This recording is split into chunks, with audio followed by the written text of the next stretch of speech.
It was a crisp Friday evening when I drove down to my lakeside property, ready for a weekend of camping and relaxation.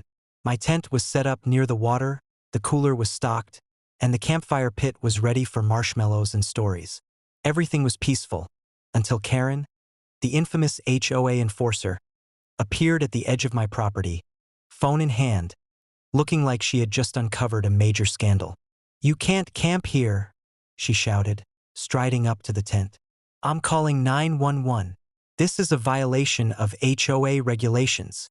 I raised an eyebrow, sipping my coffee. "Karen, this is my property. I own this land.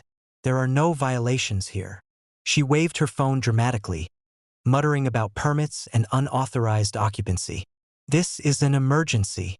I'm reporting illegal activity." By the time the local sheriff's deputy arrived, the situation had already started to flip. As they spoke with me and examined the land boundaries, it became immediately clear that the HOA and Karen herself had been trespassing on my property for months, monitoring my land and conducting inspections without permission. Their so-called authority extended only to public areas, not my private lakeside acreage. Karen's face went pale as the deputy confirmed the property lines and informed her that she had no right to enter my land. The 911 call, meant to intimidate, had instead exposed her repeated overreach and unlawful actions.